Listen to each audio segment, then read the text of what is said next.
good, solid, and expected dub for Detroit against this Wizards team. No, all due respect.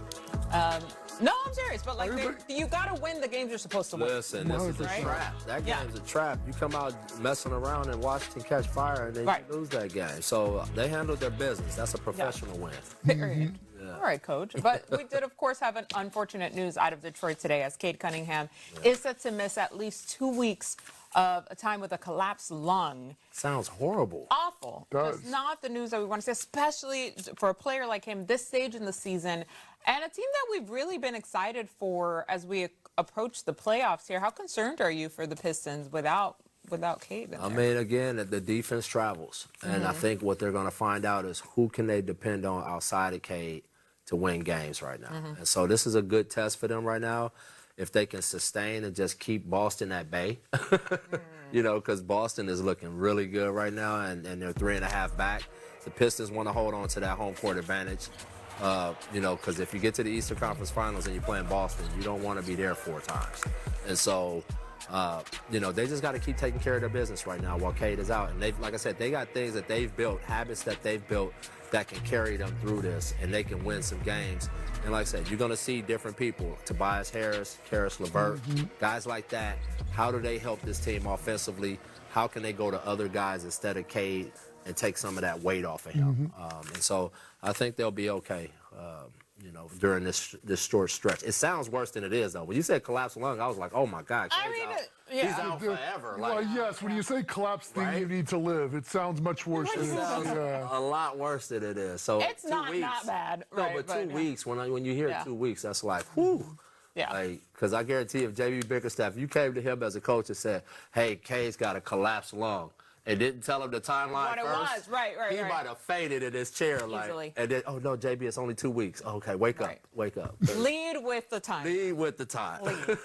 Is there anyone in particular that you're really looking to step up in Cade's absence, Robin? Because we've talked so much of what happens to the squad when you do remove Cade and how pivotal he is to the shooting in this team. Coach mentioned earlier, we saw it tonight, Jalen Duren is going to be a big rallying point for them.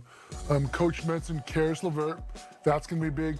But when you have a #1 seed like this, you're going to get guys kind of coming out of the weeds because it's the way you construct your roster. Paul Reed had an excellent game for them. Always ready. And those are the kind of guys, you know, it might not happen every single game for them, where I think he had 17, but you're going to get contributions from every guy on the team because you can't replace a guy like Cade Cunningham just with one player. That's not going to happen. Yeah, and they built a culture and an identity, and their roster fits all of that, right? So no matter who's out, they keep recycling with tough, athletic, you know, self-aware guys who know their role, who knows their job. And so they don't really miss a beat from that standpoint. We're going to see when they play against somebody who has real scoring talent, can they weather that, and will they be able to put up enough points in those type of games? Tonight, I don't think we can put Washington in that category right now. We talk so often about the #1 options, and we saw it earlier this week with the Knicks and Josh Hart getting his ability. He's like, well, Brunson was out. But to that end, sometimes an absence from a key guy like this, like Cade Cunningham, can be a good thing for a team when the other guys get reps and can really show what they have to offer. That could be the case here for Detroit, Coach. Yeah, I do. I think so, because they really do need to find, is it Sasser? Is it Jenkins? You know, who's that other guy that can go by you off the bounce? We know LeVert has proven that he can score in playoff games. Tobias Harris has proven that he's steady. But those 2 small guards, which one of those guys is going to emerge as the guy that can really help them when Cade's off the ball and get them in the offense, push the pace, break down the defense, touch the paint, create threes for their team, and offensive rebound opportunities because you're collapsing the defense. So if they can find that in this little time frame, that's going to be huge for them. Yeah, I mean, they don't have a choice in this, but, like, get out there and show us what you got. It's a bit of a silver lining because it's certainly not something you want this time of year in mid-March, right when you're looking ahead into playoffs. It's a little nerve-wracking. You know, Coach said he wasn't too nervous for them earlier. I'm a little nervous because the Eastern Conference is heating up. The Celtics, they're starting to reveal who they are.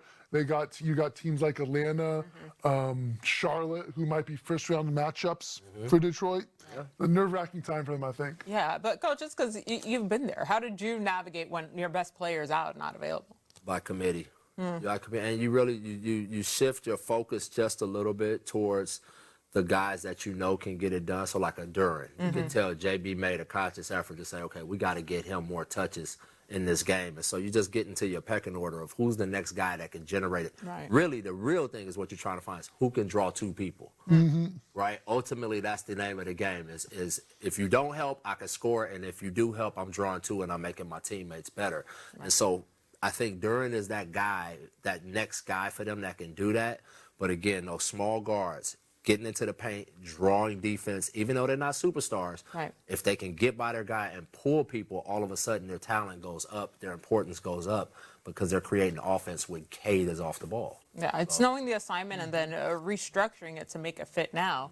Cade comes back in, boom, you're ready to go. We, of course, were trying to go to a live look, but you know what happened. Mitch Johnson called a damn timeout. Timeout. They went to commercial. That's what happens. But it's okay. We stay frosty. We keep you guys on your toes here. Just an update here on that Lakers Heat game. That's 108-101. So still pretty close with 6.5 minutes left. A lot of time in that one. As we do take you over to a live look at Cavaliers Bulls. This one is on the Chicago Sports Network with Adam Amin and Stacey King.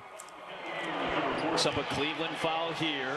It's 7 minutes to play. That's the third on Ellis and the third on the team. You see Miller out there with Yabusele and Richards. So this is a bigger Bulls lineup, and he's playing the three with Jones and getting the backcourt. Miller! Free! Miller! Free! Break the chains. He's going to free himself. 8 points in a quick stint. Got all his 8 points in the quarter. And suddenly it's down to 11, as close as the Bulls have been. Merrill, short, loose, Yabusele, Giddey. Can make it a single-digit game for the first time since it was 31-22 after Cleveland had overtaken the Bulls in the first. Giddey, drag, flip, Richards! Oh, nice pass by Josh Giddey. Here come the Cardiac Bulls. From down 29 to down 9 with still half a quarter to play. Oh, they play with your heart. It's flat line, and all of a sudden they hit the paddle and they bring us back. 28-8 run. Ellis, no, Miller the rebound.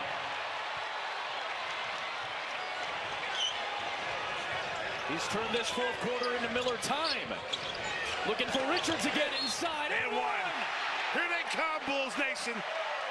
They're coming.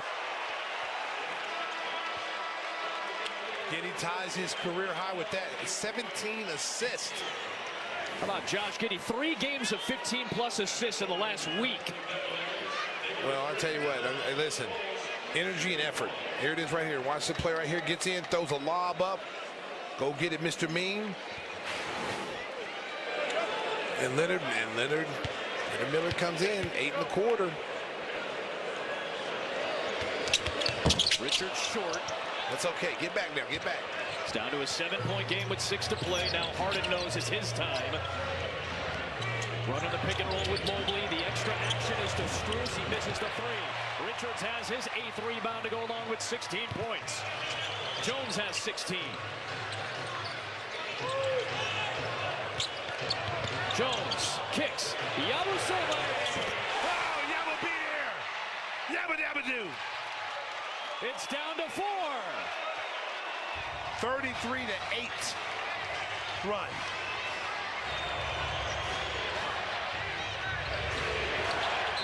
Jones knocked it free, but a foul. It's a foul on Miller, though. So not Jones. They call it on Miller.